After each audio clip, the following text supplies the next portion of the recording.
Selamat siang para netizen dimanapun kita berada, salam inspirasi bagi kita semua ya. Enak ya Partai Demokrat begitu kan. Tidak ada keringat apapun begitu kan. Kuatnya ya, imannya tidak begitu kuat begitu kan. Pada akhirnya masuk juga kepada koalisi pemerintah begitu kan. Buat apa menjadi oposisi 9 tahun begitu kan. Kalau seperti ini jadinya begitu kan ya. Ditawari jabatan melempem mereka begitu kan. Artinya kan begitu ya. Karena yang dulu yang dilihat itu Partai Demokrat sebagai partai nasionalis ya, begitu banyak diminati oleh masyarakat begitu kan. Dan pada akhirnya hari ini terbukti ya bahwa iman dari Partai Demokrat begitu kan ya, melempem begitu kan, tidak kuat begitu kan, ditawari jabatan ya lumayanlah 1 tahun begitu kan. Walaupun 1 tahun dibandingkan dengan 9 tahun oposisi mungkin haus kekuasaan begitu. Ini banyak sekali pro dan kontra begitu dan kritikan-kritikan ya dari partai dari apa namanya dari kalangan masyarakat begitu kan. Karena pada hakikatnya saya kan suka sekali kepada Partai Demokrat begitu karena dulu konsisten oposisinya di situ begitu kan. Tapi pada akhirnya sekarang kenapa sih begitu ya? Kok tiba-tiba ya nggak tahu begitu kan arahnya kemana begitu kan? Tapi yang jelas masuk ke koalisi Pak Jokowi begitu, koalisi pemerintah. Yang jelas ya, Partai Demokrat sudah dikunci oleh Pak Lurah ya. Tidak bisa ngapa-ngapain mereka begitu. Jadi oleh ya setidaknya kan mengampanyakan anaknya lah. Kira-kira seperti itu begitu. Ini banyak sekali pro dan kontra begitu kan. Tetapi dari sisi sisi demokrasi ya sah saja. Ini kan hak prerogatif dari seorang presiden begitu. Bahkan ini ya dari pengamat Adi Prayitno, saya kutip ya, lumayan 1 tahun mentan ya, tetes nikmat kekuasaan ini mestinya dibayar lunas dengan tegak lurus, taat pada robotik ya. Termasuk Samikna Watokna menagih Pilpres di 2024 bersama Pak Deso, jangan galak-galak hidup kalau iman politik lekas meleleh dengan kekuasaan. Ya, ternyata apa begitu kan? Dibenturkan dengan kekuasaan, ya meleleh mereka begitu kan. Tidak bisa ngapa-ngapain, bungkam 1000 bahasa begitu kan. Seharusnya Partai Demokrat itu ya walaupun ya, tidak menolak dan sebagainya, tapi kan terkesan bahwa wah ini haus kekuasaan atau apa begitu kan. Memang baik, tapi kapasitas dari AHY sendiri apa coba begitu kan. Apakah dia pengusaha? Apakah lalu kemudian diletakkan di Menteri Pertanian dan sebagainya? AHY bisa apa? Kan begitu komentar-komentar dari netizen begitu kan ya. Bahkan hanya menempelkan sana sini bisa saja begitu kan. Ini kata abang ya. Pengamat yang bukan mengamati katanya begitu. Ini 9 tahun oposisi ya berapa bulan pemerintah akan berakhir baru gabung Jokowi dan diproyeksi dapat jatah menteri. Bahkan saya yang awam bingung kenapa nggak dari 9 tahun lalu gabung Jokowi ya sudah dapat ya posisi menteri dari dulu. Mungkin Bang Adi ya bisa menyelami tindakan Partai Demokrat ini ya. Kita lihat saja itu begitu kan. Artinya kalau kita melihat dengan sebuah realitas Partai Demokrat ya terjebak di situ begitu ya. Terjebak dengan politik Pak Lurah hari ini begitu. Mengapa? Ya masuk ke koalisi pemerintah itu menandakan dikunci begitu kan. Lantas bagaimana dengan yang lain begitu kan ya. Misal ini kan 9 tahun Partai Demokrat begitu kan.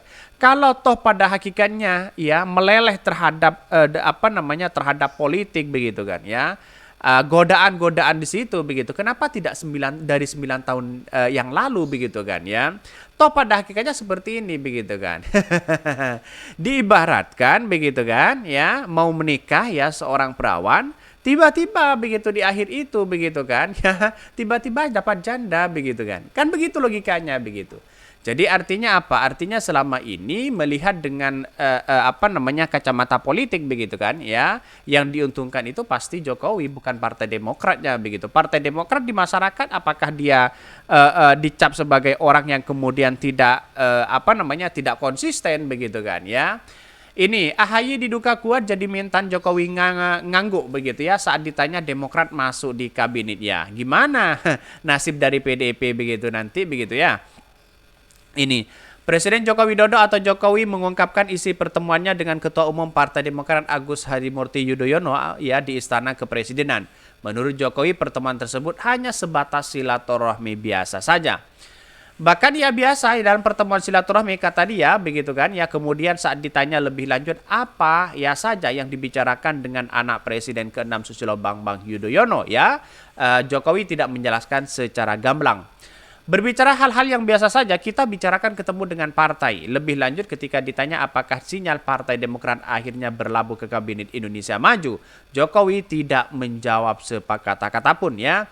Akan tetapi menganggukkan ya kepala sembari berjalan bersama ex-menteri perdagangan ya, Egar Tiastolo kita ya. Jadi kalau menurut saya pribadi begitu kan ya, Partai Demokrat itu kan seharusnya kan ini kan jabatannya masih kecil begitu kan. Konstituen yang dari partai di bawah apakah tidak pengusaha-pengusaha itu kenapa tidak didorong itu begitu? Kenapa harus AHY? Kan begitu logikanya begitu. AHY kan basisnya itu kan militer begitu di situ. Jadi kalau masuk pada hal-hal seperti ini begitu kan ya, sudah Partai Demokrat masuk terperangkap jebakan Pak Jokowi begitu. Ya mau tidak mau begitu Partai Demokrat harus mengempanyakan si Gibran begitu kan, anaknya Pak Jokowi. Padahal dulu kritik luar biasa begitu ya dari Partai Demokrat kepada Pak Jokowi begitu. Tapi pada akhirnya ketika ditawari jabatan melempem begitu, tidak bisa ngapain-ngapain begitu kan. Iman dari Partai Demokrat itu masih kurang kuat begitu kan ya. Percuma 9 tahun berpuasa tiba-tiba ditawari makan ya langsung begitu kan ya, kira-kira seperti itu. Tapi kita tunggu saja apakah ini benar atau tidak begitu ya. Bahkan di satu sisi sebelumnya Presiden Joko Widodo mengatakan ya akan ada reshuffle Menteri Kabinet Indonesia Maju. Menurut kader PDIP ya, pos menteri yang akan reshuffle adalah Menteri Pertanian Mentan, yang dimana ya ex Menteri Pertanian Syahrul Yassin Limpo tersandung kasus korupsi. Belum reshuffle begitu kan ya, mungkin minggu ini dilakukan reshuffle Menteri Pertanian. Kendati saat ini ditanya hari apa akan dilakukan reshuffle, Jokowi belum dapat memastikan karena belum diputuskan. Ini sedang dipersiapkan, akan tetapi siapakah kokoh yang akan menggantikan Syahrul Yassin Limpo masih dalam misteri ya. Sebab Jokowi tidak membeberkan ciri-ciri orang yang sosok yang didapuk menjadi Menteri Pertanian yang baru. Bahkan namun AHY sendiri memberikan sinyal kuat bahwa dirinya akan dilantik menjadi Menteri Pertanian menggantikan Syahrul Yassin Limpo ya yang terseret kasus korupsi tersebut. Mengapa begitu kan? Karena dia kan sudah ketika ada reshuffle begitu kan, di situ begitu AHY memposting dia berada di sebuah tempat begitu kan, seolah-olah di perkebunan begitu kan. Perkebunan buah di situ begitu, seolah-olah mengambil buah dan sebagainya. Itu menandakan bahwa diksi hari ini yang dibangun adalah bahwa Demokrat akan menjadi menteri begitu kan. Tetapi kenapa AHY yang kemudian ketua umumnya yang menjadi menteri begitu kan? Toh pada hakikatnya ya Menteri Pertanian kan basisnya apa begitu kan? AHY kan basisnya militer kan, seharusnya kan gantikan Pak Prabowo begitu kan. Ini banyak sekali pro dan kontra begitu kan. Sinyal ini pun AHY beberkan lewat ya laman resmi Instagramnya, di mana dia mendorong masyarakat untuk mengkonsumsi produk pertanian lokal. Bahkan kemudian dia memastikan Partai Demokrat akan terus mendorong terjaminnya ketersediaan pupuk, hadirnya inovasi, teknologi dan sumber daya manusia di bidang pertanian agar kita semakin mandiri dan produktif, utamanya dalam menyediakan ya ketersediaan pangan. Itu artinya kan sudah lampu hijau begitu kan. Tidak mungkin AHY itu memposting ya yang kemudian buat apa memposting itu begitu kan ya.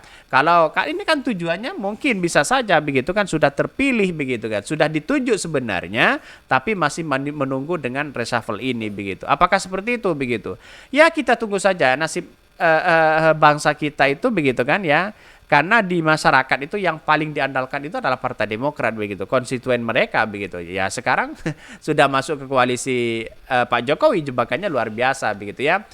Oke, mungkin itu yang kami sampaikan ya. Tonton terus channel Hoda di Podcast Rakyat ini karena ada berita-berita menarik dan viral setiap harinya. Salam para netizen, salam inspirasi bagi kita semua. Jangan lupa di subscribe channel YouTube Hoda di Podcast Rakyat ini.